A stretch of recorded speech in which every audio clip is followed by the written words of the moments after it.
Today on NewsWatch, this is not a cage match. That's what Ted Cruz told the moderators at last night's Republican debate. See how the candidates fought to get to the issues while the news media tried to pick fights. Plus, a brave German woman's story of faith under fire, why her video went viral, and why she needs your prayers. And racial tensions, football and faith. We take you behind the scenes for a look at what makes Woodlawn so special.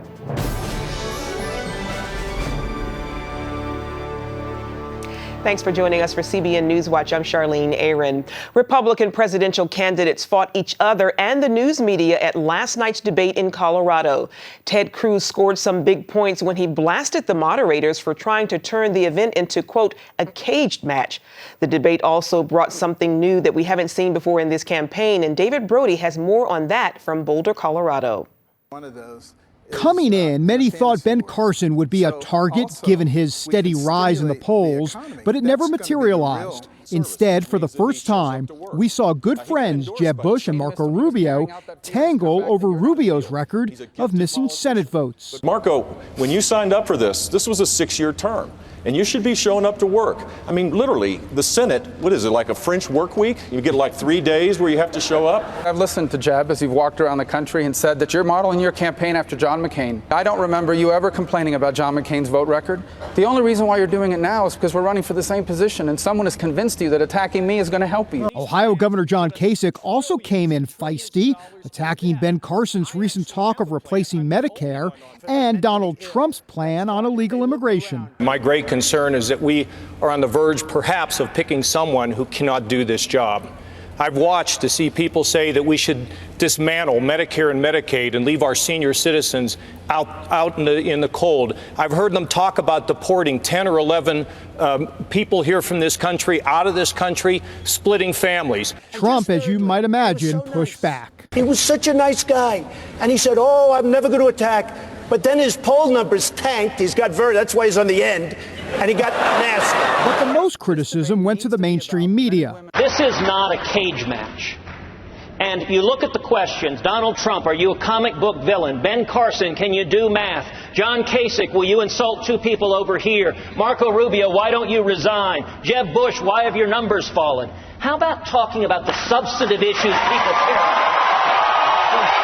And the crowd actually turned on the moderators when one asked Ben Carson about his relationship with a controversial nutritional supplement company. It is absolutely absurd to say that I had any kind of a relationship with them. You were on the homepage of their website with the logo over your shoulder. If somebody put me on their homepage, they did it without my permission.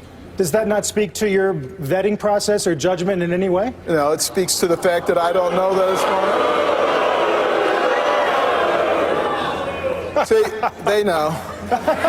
As for Democrat frontrunner Hillary Clinton, some candidates went after her. When every single policy she espouses and every single policy of President Obama has been demonstrably bad for women. Let me tell you one thing, that I am the only guy that has consistently fought the Clinton machine every election I was ever in over the past 26 years. And not only did I fight them, but I beat them. There really won't be much time for any momentum from this debate, as all of the candidates will gather yet again for another GOP debate in less than 2 weeks. It's all part of a fight to the finish that will end with the GOP convention in Cleveland as the final arena.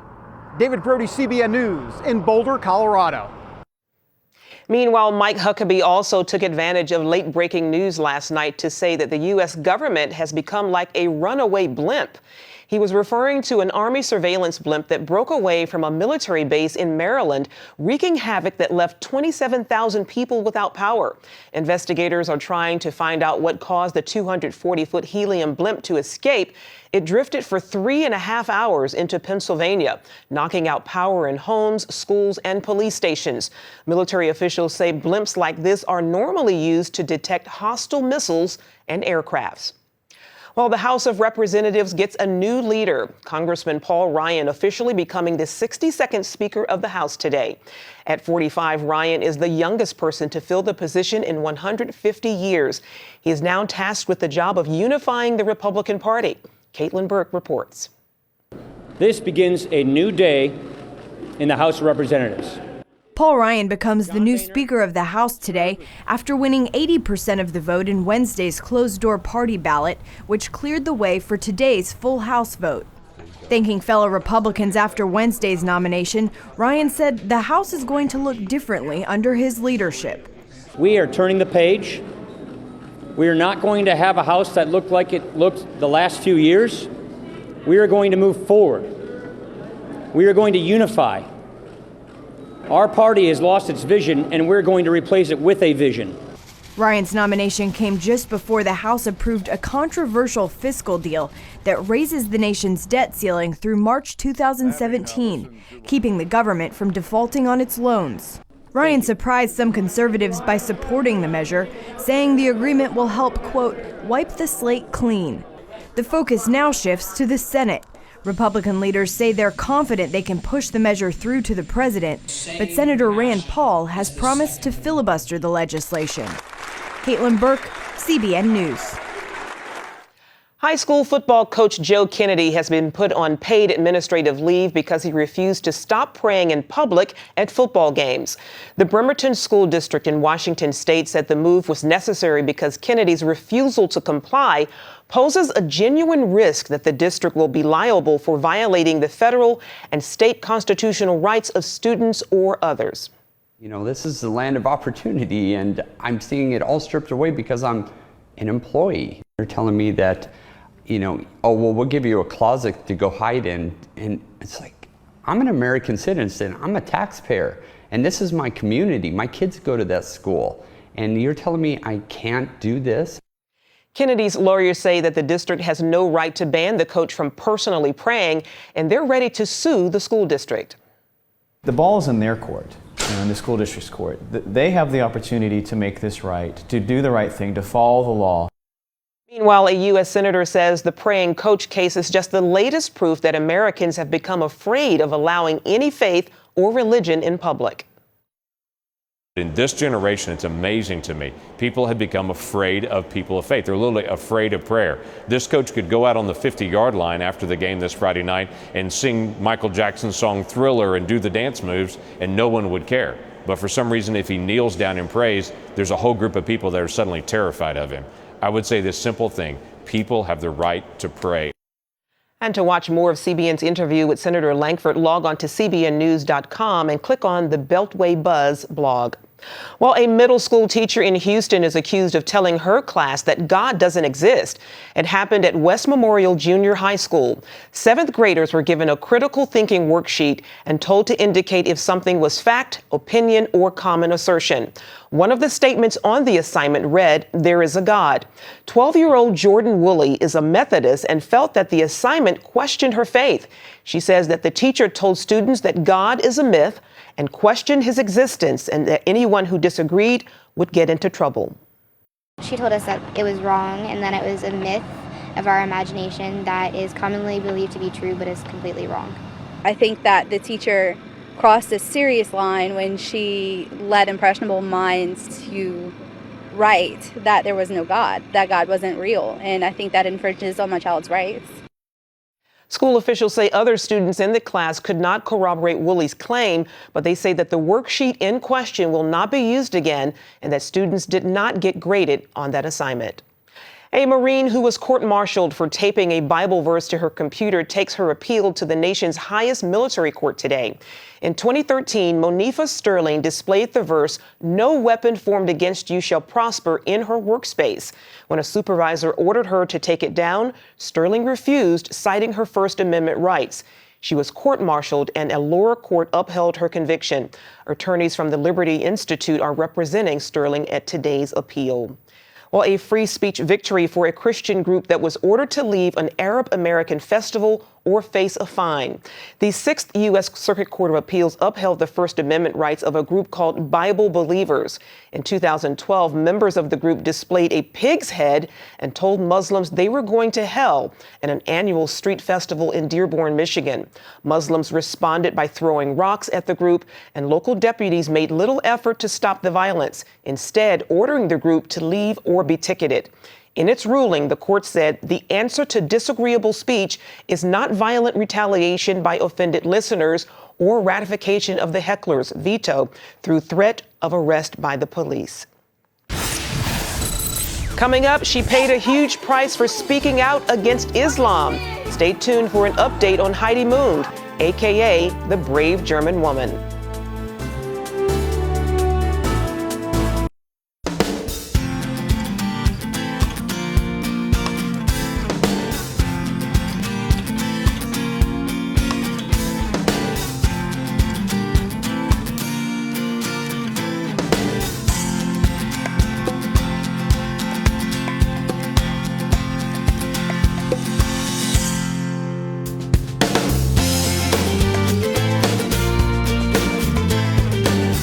Well, 3/4 of the world's people live in nations that do not have religious freedom, or they can be attacked in the streets for their faith. That's the finding of a recent Pew Research study.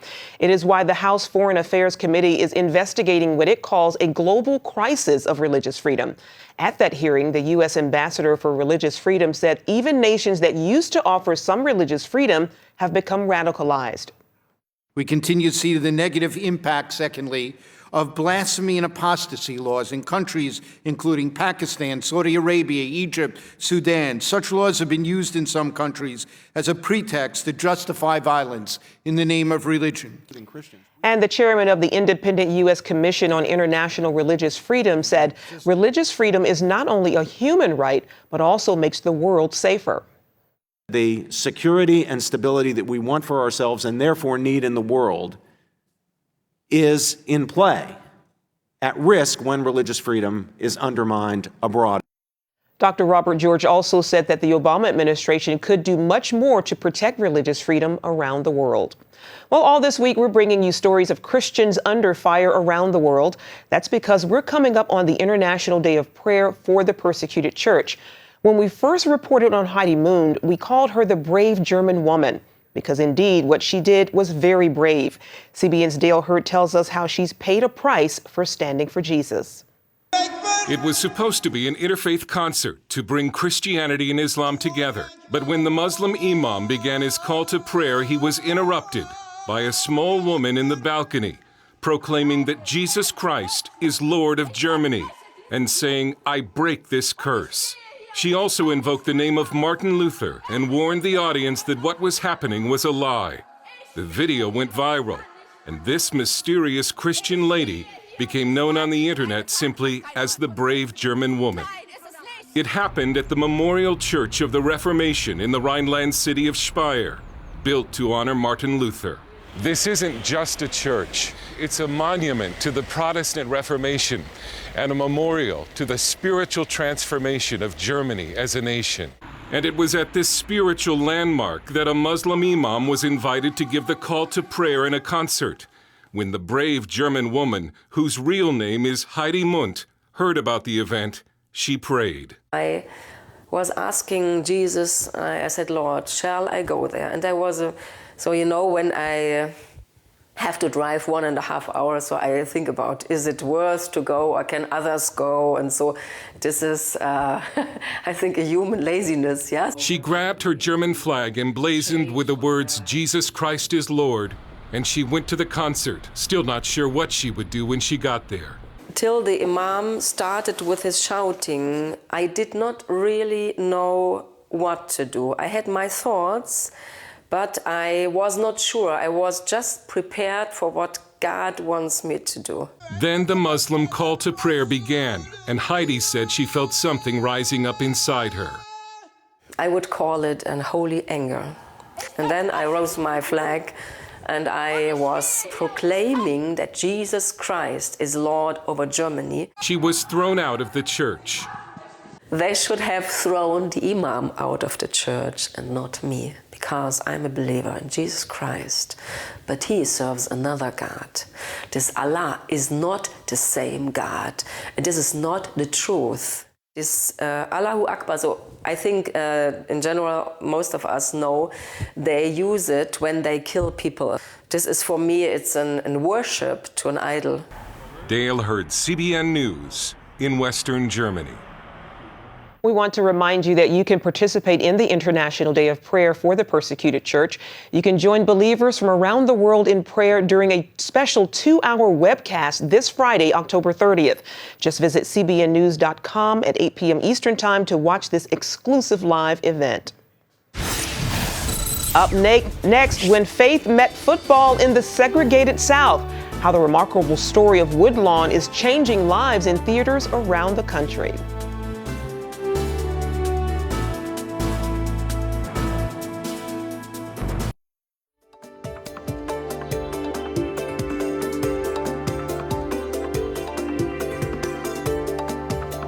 Well, it's been 2 weeks since the movie Woodlawn hit the big screen. It's being hailed as a groundbreaking faith film, and it's helping churches to lead young people to Jesus Christ. In this week's Studio 5 segment, Ephraim Graham sits down with the film's star and its producer to talk about why they feel this story was very special right from the start. Faith meets football in the segregated South of the 1970s. It's a lot of people out there, Dad. I know. But they ain't here to see Woodlawn versus Banks. They're here to see you. It's the real-life premise of the film Woodlawn, which stars newcomer Caleb Castile as Tony Nathan, the Woodlawn football star who endured racism and went on to play for Alabama and the Miami Dolphins. For me to be able to step into his shoes is just an opportunity that I'll never forget. I have to imagine that this is an answer to prayer for you because you almost didn't play this leading role. Yeah. That's very true. I was hired as a stunt double, Tony's stunt double, because of my athletic ability and my background there. And then they had some issues with the actor that they had originally hired, just simple work visa, but God had a way, and 3 days before production, they're calling me, telling me that it might be me, and so it was just, that in itself was just a learning experience and a growth period of God increasing my faith and just believing more and more that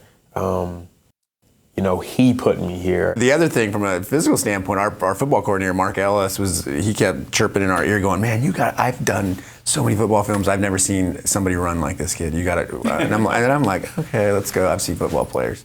And my jaw dropped. And the first time I was like, wow. Well, I've got to say, I've covered a lot of films that involve football and faith, and the football in this film is quite more intense, I would say, than, even just listening to the sound, looking away. Yeah, the overall goal was to put the audience in the game. And so John and Andy Irwin, former ESPN camera operators, they know how to shoot football.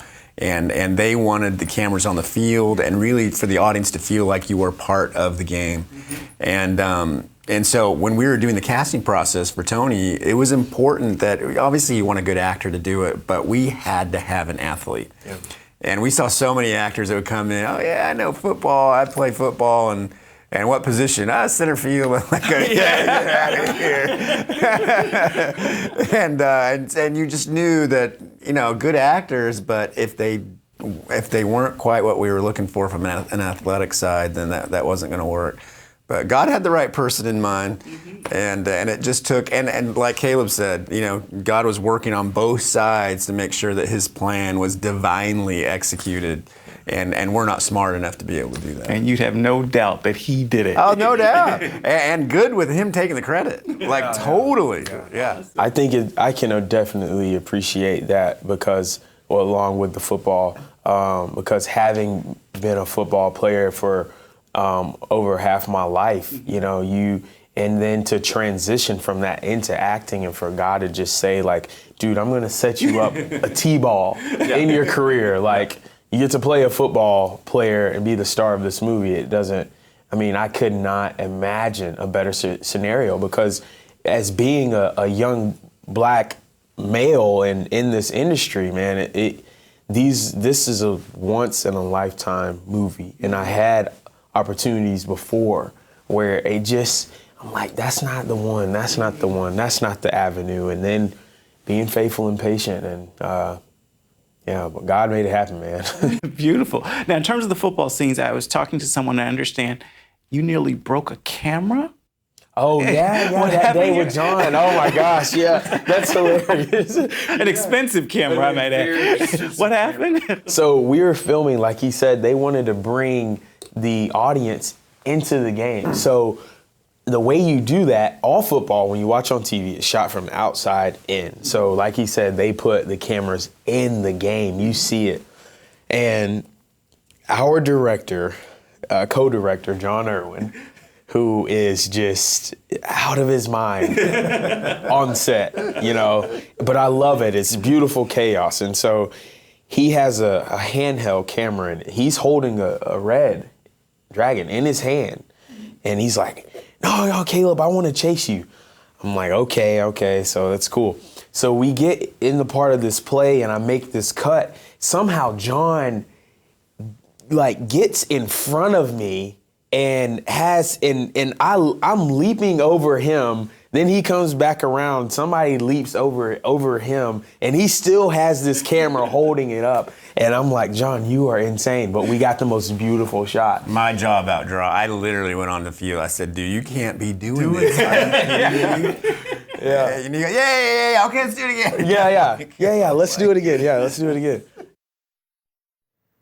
Operation Blessing is providing bricks of hope for a community in Kenya. Mboto and her kids lived in a house made of tin and tree branches in the village of Kimana. As a single mother, she worked hard to provide for her kids, but she couldn't afford to build a safer home. Operation Blessing provided Mboto with a brand new home made of brick and a goat to breed. Teams also built a school, installed a new well, and began implementing programs in the village where Mboto was able to learn how to grow nutritious crops so that she could provide for her family. And that's going to do it for now on CBN NewsWatch. You can find more of our exclusive coverage of the issues that you care most about at cbnnews.com. And tell us what you think about the stories you've seen here today. You can do it on Facebook or at CBN News on Twitter. We hope you'll join us next time. Have a great day, and God bless.